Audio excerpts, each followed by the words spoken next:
Hello everyone, I am Demanded Kirby, and welcome to my channel, The Commander Tavern. Commander Tavern is a channel dedicated to my favorite Magic the Gathering format. The Brewery is a series on this channel showcasing my spicy brews under the deck text. On this episode of The Brewery, I'll be continuing my older Commander spotlights by discussing my take on Leori Sparktouched Chandra. If you like this deck or any of the cards I'll be mentioning throughout the video, please consider using my TCG Player affiliate link when purchasing those cards. You can find that link down in the description. It'll really help out the channel and no extra cost to you. But the very best way you can help support the channel is with my Patreon. There are plenty of perks for being a patron, such as early access to certain videos, exclusive deck text, gifts, and more for as little as $1. You can also become a channel member for just 99 cents. Show off your support with a logo next to your name and exclusive emojis. Or you can always just support my channel for free by simply liking, subscribing, and sharing, which also helps out a lot. I put out a video every Monday, so you don't want to miss out. You can join my Discord server for free if you want to join the Commander Tavern community. All pertinent links are down in the description. Alright, let's get back to the episode.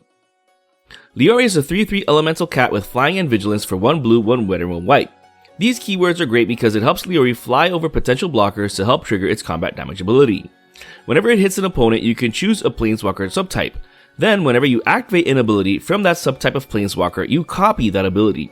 I love this commander since it was revealed and I built a deck around it in real life since first getting the precon. I always wanted to build a Chandra typal deck since Chandra tends to be the lesser powered planeswalker. However, when Leori came out, I knew I finally had the commander for it. Now first things first, could you build Leori with better planeswalkers instead, like Jace or Teferi? Of course you can, but I wanted the challenge of putting as many Chandra cards as possible in the deck. If it were up to me, I would have run them all along with all the cards that mention Chandra for a more memey deck. However, that wouldn't have been as viable in casual pods and you'd have to face against similarly memey commanders. That being said, it's not so weak as you'd expect.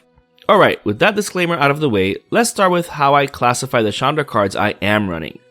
First up is one of the most important ones, Chandra Acolyte of Flame. Her +0 ability puts a loyalty counter on all of our Chandras, including herself. Her second ability isn't really used here since the tokens don't stick around to block. Her ultimate isn't really used either, but at least it has its niche cases. But her first ability is much better the more we copy Leori's combat trigger, which we'll see how later on.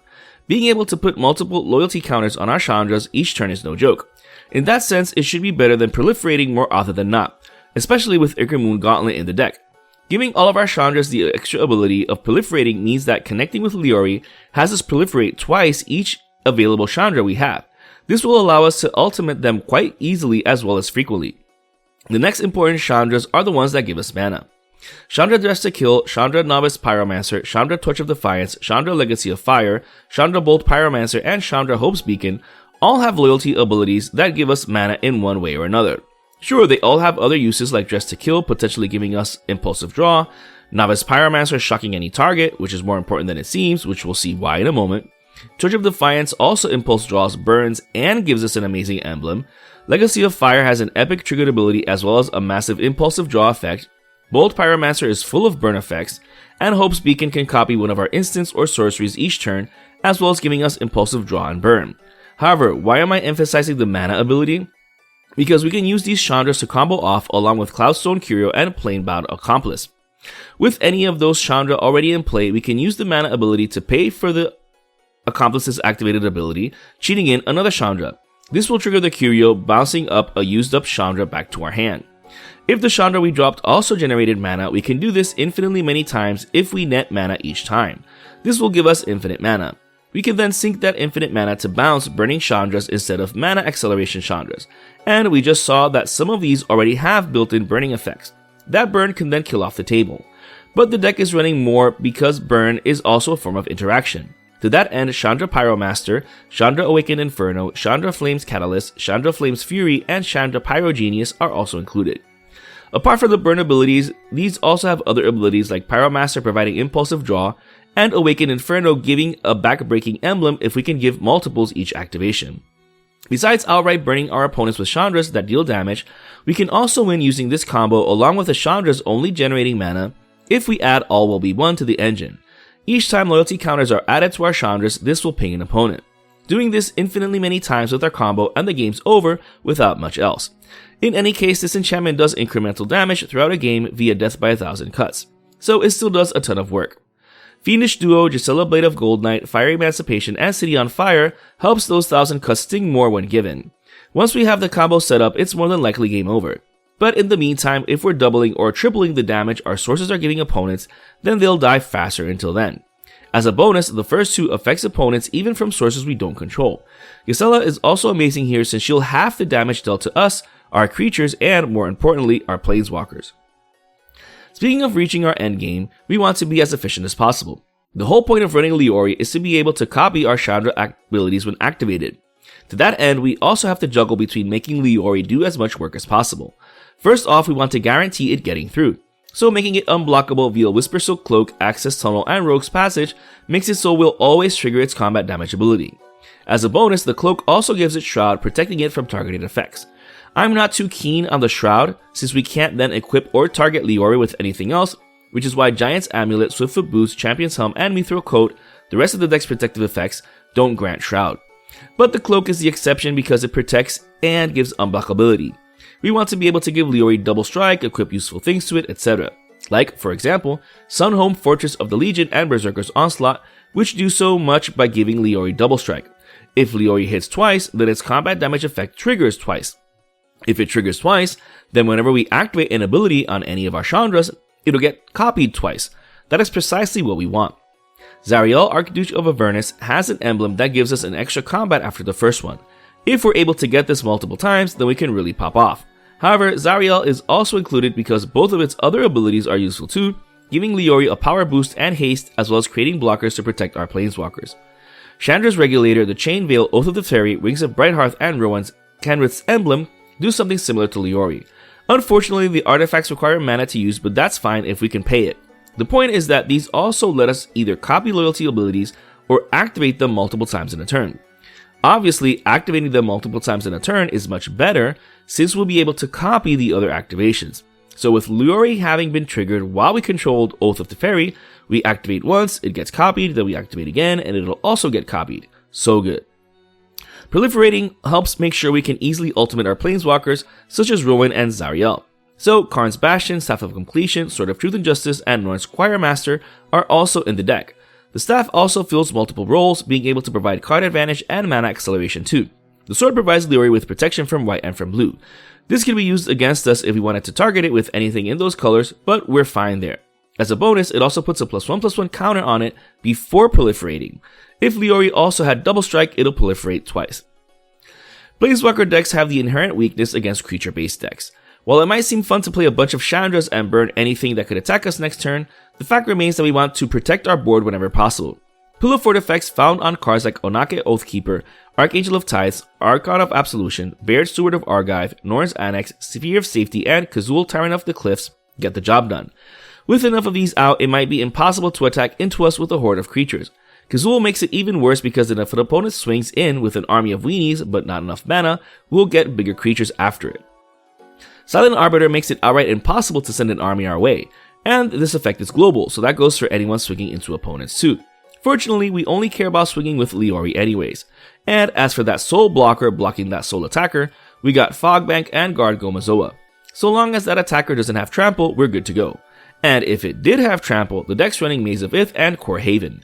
Just keep in mind that the Maze does take up a slot in the deck since it does not tap for mana. In any case, these 4 cards are good regardless if we have any other Pillow Fort decks around. Primacon, Sky Rampart, and Mystic Barrier are included to ensure we can't get ganged up on by the whole table. You can choose the direction that most benefits us. We have the smallest board swinging into us. If we have both and choose opposite directions, then no one can attack. Keep in mind that this might only stall the game for so long, and we do want to attack with Leori if we can. But if the Chandras need protecting and you can win via burn, go for it. Your pod won't be too happy about that though, so keep that in mind. Will Kenrith, Teferi's Protection, and Clever Concealment are included if we really needed to disappear and protect our board. Their inclusion is pretty obvious, but we don't want to be quick to use these. Will Kenrith, which can be tutored for when Rowan Kenrith enters the battlefield and vice versa, nerfs up to 2 creatures until next turn. This is amazing at helping deter anything dangerous attacking our planeswalkers. He also has card draw ability combined with a cost reduction effect, making him even more useful. The deck doesn't cast many instants or sorceries, so his emblem isn't a priority to get. Deification and Ajani Steadfast also protect our planeswalkers. Naturally, we choose Chandra as the planeswalker subtype for Deification. Ajani, besides providing an insane emblem for the deck, can also give keyword soup to Leori or provides another way to put counters on our planeswalkers. Absolutely amazing here. Last but not least is Triumphant Reckoning. Just in case we do lose our board, we can at least recover all of our artifacts, enchantments, and planeswalkers. The deck doesn't have many creatures, so being able to return most of everything is great, especially our Chandras. Now, casting these heavy Chandras might seem like much, but the deck has other ways of reducing costs, as well as generating mana, apart from the previously shown red mana adding Chandras. Ruby Medallion and Joyous Familiar do some serious work in that regard, since both cost reduction goes farther in the long run than Mana Rocks would. So, while the deck is running Soul Ring as its only Mana Rock for obvious reasons, these cost reducers are amazing. Although the deck is 3-colored, the Medallion helps out since all Chandras are red, so it'll always matter, along with our commander too. Wayfarer's Bauble and similar effects are still better because land-based mana acceleration is king, but you can make do with these effects. That being said, Honor-Worn Shaku is the best mana accelerant in the deck. Yes, it's a mana rock that only taps for colorless, but you can tap down Chandras to untap it, giving you more mana. It won't help pay for red costs, but plenty of Chandras have a generic cost of a whopping 4 generic mana, so this goes a long way. As for drawing into these important effects, we can't just depend on the impulsive draw on so many Chandras. For that, we also have Commodore Guff. His ultimate has a draw card for each planeswalker we control, as well as burning our opponents. If we have our Cloudstone Curio Planebound Accomplice combo in play, this can be most epic indeed. If that wasn't enough, he also provides bodies that can either chump block for our planeswalkers or tap for mana to cast them. And he has a triggered ability that could put a loyalty counter on a different planeswalker. While not as impressive as his other abilities, it's not nothing. Joyra with the Light Captain and Whirlwind of Thought can also provide a massive card advantage by triggering whenever we cast planeswalkers. However, they'll also trigger off of our other spells, with Joyra also triggering off of artifacts and legendary creatures, while the Whirlwind would trigger off of any non-creature spell. Valakut Awakening doesn't take up a slot in the deck and provides card advantage by bottoming our hand and drawing better cards at instant speed. Reliquary Tower also doesn't take up a slot either and is the only limitless hand size effect in the deck. Most of the card advantage is on impulse draw after all, and the tower won't help with that. But if we're casting from the top via exile and not from our hand, we're still going to want to keep our hand. Similar to Valakut Awakening being an MDFC land, the deck is also running Sinkins the Super, Sundering Eruption, and Witch Enchanter thanks to Modern Horizons 3. These provide interaction while not taking up a slot in the deck. While we have ways to deal with creatures via burn and disallowing attacks, we need to deal with other threats. Guff Rewrites History and Unexplained Absence also help in that category by handling multiple targets at once. These do a ton of work, especially at instant speed. Not everything needs to be synergistic, especially if we can sneak them in as lands, as with the previous 3. Speaking of lands, the rest of the deck is just the rest of the lands. Apart from the previously mentioned lands, the deck is running all 9 fetch lands, all 3 shock lands, all 3 surveil lands, all 3 snow duels, Rogran Triome, Command Tower, and Ancient Tomb, as well as one of each basic land, plus an extra mountain because the deck is mostly red. As with all of my deck techs, you can build your mana base according to your budget. Whether you include more expensive cards or even cheaper cards is up to you, you do you. This brew is just an idea of how to build around Leori Sparktouched Hunter. While not as old as the other commanders I've presented so far during the end of this current season, with the speed of releases, Leori doesn't seem that new. I love this commander because there are so many different ways to build around it. I went full blown into Chandra because that's something I had always wanted to do. And this deck I have in real life and I enjoy playing with it. It's not super powerful, but when it works, it works. If you have a different path, let me know in the comments. If you're interested in the deck list of this spicy brew of mine, you can find a link to it down in the description. I would like to thank all my patrons for supporting me, and a quick shout out to all my higher tier patrons, the brewers, for their patronage. I'd also like to thank anyone using my TCG Player affiliate link. That also helps out the channel. I also want to thank any channel members. Your membership is greatly appreciated. I also want to thank those who voted on seeing older commanders instead of me returning to continue with the latest ones. Thanks for your patience while I took my vacation. And to everyone, thanks for watching this episode of The Brewery on the Commander Tavern. I am the Bandit Kirby, and happy brewing.